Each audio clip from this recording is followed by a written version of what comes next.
All right, let's get right into it. Today, we are unpacking a really crucial story in the Jester's journey, the parable of the mirror and the meadow. And look, this is not just some side quest. This is the story that connects the dots, taking us from his wild exit at the Viking assembly into the much deeper philosophical journey he's about to undertake. And it all starts with this. This was his final defiant shout as he left. It just perfectly sets the mood for everything that comes next. This isn't a normal chase. It's a dangerous philosophical game where a single laugh can bring down an empire. So, after turning the entire Viking world on its head, where does our jester end up? Well, he finds himself at this very symbolic place, a literal crossroads, and it's here that he gets a warning that changes everything. I mean, just picture this, a misty crossroads, the kind of place where fates are decided, and sitting there is a vulva, a seeress, and she's weaving this tapestry that's destiny itself. It has no start, no finish, it just is. This is a figure of immense power, and yeah, she's waiting just for him. Now, you might think she's there to congratulate him, but nope.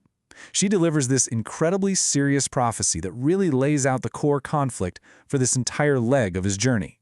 Pay close attention to her words here. She doesn't say they'll follow him to kill him, but to silence his laugh. Think about what that means. The Vikings aren't just out for simple revenge. They are coming to destroy the very idea he represents, that an individual can use humor to tear down their rigid, serious world.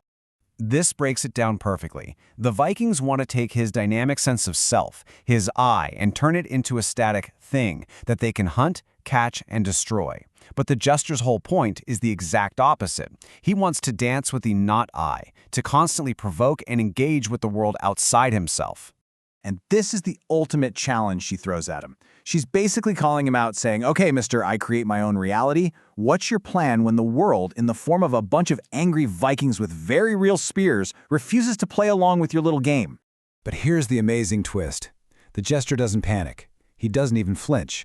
Instead, he completely flips the script. He sees this oncoming threat not as a danger, but as something he absolutely needs. So, to really get his response, you have to understand this first big idea from Fichtean philosophy, the absolute ich, or the absolute I. It's this powerful idea of a consciousness that doesn't just passively exist in the world, it actively creates its own reality. It defines itself.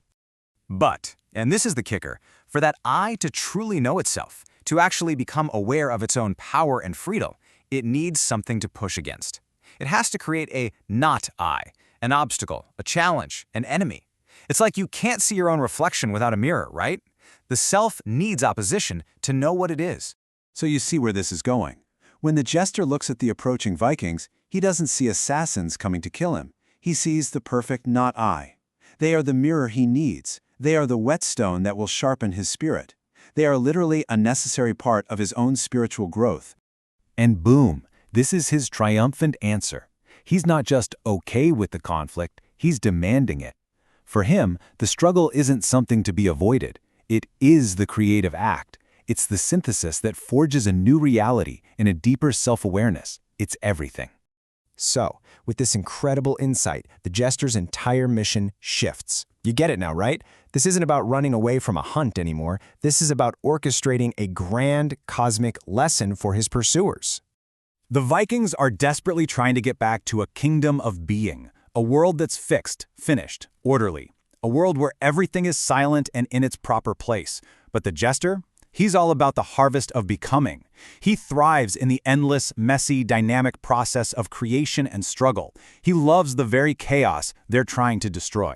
And he's got a brilliant three-step plan to pull it off. He's not running anymore. He's beckoning. He's going to intentionally lure this herd, as he calls them, into the wilderness, lead them to a specific stage, the meadow, and there, he's going to deliver the final punchline to his cosmic joke. And here it is. This is the ultimate punchline. The final truth he wants to show them is that this rigid idea they have of hero versus fool is totally meaningless. It's an illusion. He believes they're both just temporary roles, tiny sparks that will eventually be swallowed up by the same huge, chaotic, beautiful reality, what he calls the verdant absurdity. Okay, so the philosophy is laid out, the stage is set, and the parable doesn't waste any time. The game is officially on. Now that his purpose is crystal clear, thanks to the vulva's warning, the jester's whole demeanor changes. He's not some exile running away. Oh no, he is a guide, a teacher, leading his students toward their final and probably most brutal lesson. And just like that, it happens. The first Viking trackers slip out from the shadows. And notice what they're looking at. His golden half. The part of him that represents value, order, something they can understand. They've completely taken the bait. With no idea that they aren't the hunters here, they're the ones being led. And so the parable leaves us hanging with this powerful question. In this final showdown, which isn't just about spears and bells, but about two completely different ways of seeing the world, what does winning even mean? That's the thought we're left with as the jester leads his necessary enemies deep into the heart of the absurd.